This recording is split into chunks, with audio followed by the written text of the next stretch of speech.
The sign still creaks. It doesn't matter if there's wind or not. Locals say it's been that way for as long as they can remember. An old wooden board swinging lazily above the door, even when the air is dead still. The shop beneath it sits on a quiet street in York, nestled between a bakery and a bookshop. Almost easy to miss. Almost. But once you notice it, something about it pulls you in. You don't quite know why. It's called Grimsley's Curiosities. People say it's haunted, not in the fun Halloween way. No, this place is something else. People don't joke about Grimsley's. They lower their voices when they mention it. Some cross the street to avoid walking past after dark. And if you ask about it at the local pub, don't be surprised if the bartender just says, "Don't go looking for what doesn't want to be found." But tonight, you and we're gonna open that door. Grimsley's has been standing since 1913, though the land it was built on is older, much older. Before the store, there was a home. Before the home, a school. And before that, no one really knows. The records just disappear. Convenient, right? The current owner, Mr. Haynes, doesn't like to talk about it. He's polite, well-spoken, and disturbingly pale. When asked about the rumors, he usually just chuckles and says, "Old buildings make old noises, but I spoke to someone who used to work for him. Her name's Lorna, and she lasted just 7 weeks behind the counter. I'd turn the close sign around," she told me, "and within seconds, I'd hear it flip back. Lights would turn off, but only in the section where she was standing. She felt cold spots so sharp they made her skin sting. Once, while restocking a dusty display cabinet, she swears she saw a child in the mirror's reflection. Pale face, hollow eyes, no one else in the shop. The weirdest part? Grimsley's doesn't have any security mirrors. There's something about the air in that place. It's heavy, like walking through molasses. The floorboards groan, even when no one's moving. There's a bell above the door that jingles every time someone walks in. But sometimes, it rings when no one does. A retired constable, Mr. Reeves, said he once responded to an emergency call from Grimsley's. The alarm had been triggered at 3:12 a.m. He arrived alone. The door was locked. No sign of forced entry.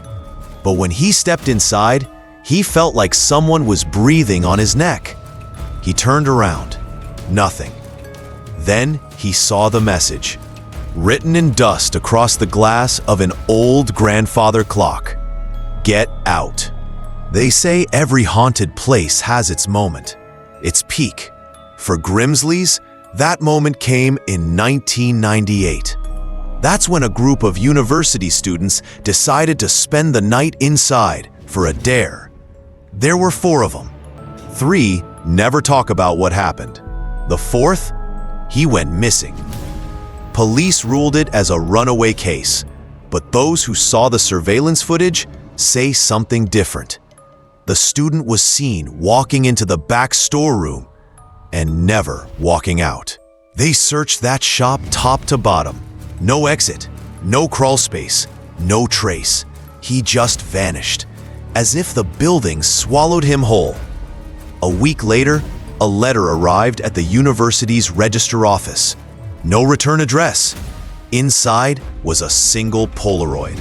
It showed the missing boy, sitting in a rocking chair, surrounded by antique dolls. Behind him stood a tall, shadowy figure. That's the thing about Grimsley's. It doesn't scream, it whispers. You won't see blood on the walls or ghosts dragging chains. No, this place prefers subtlety. A lullaby playing from a toy no one wound. Footsteps on the ceiling when there's no second floor. A name whispered in your ear while you're alone. And then, there are the objects. There's a porcelain doll in a glass case that's never been bought, despite being priced at just £5.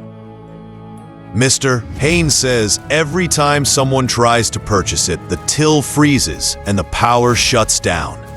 One woman insisted on taking it anyway. 3 days later, she returned it, trembling, refusing to say why. She just muttered, "It knows things. It knows things I haven't told anyone." And what about the mirror? Oh yes, the one in the back. It doesn't reflect you quite right. You might wave your hand and see the reflection wave a second later. Some swear the mirror shows a version of you that's wrong, slightly taller, smiling when you're not. One man smashed it with a metal rod. The glass cracked, but never fell.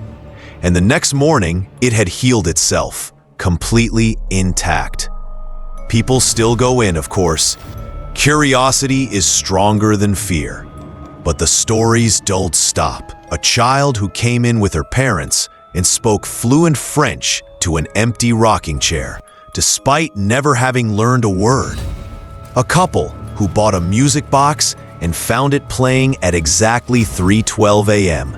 every night, even though they'd removed the mechanism. And perhaps the strangest account came just last year.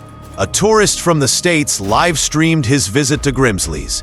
Thousands of viewers watched as he explored the store, joking about ghosts and holding up creepy antiques.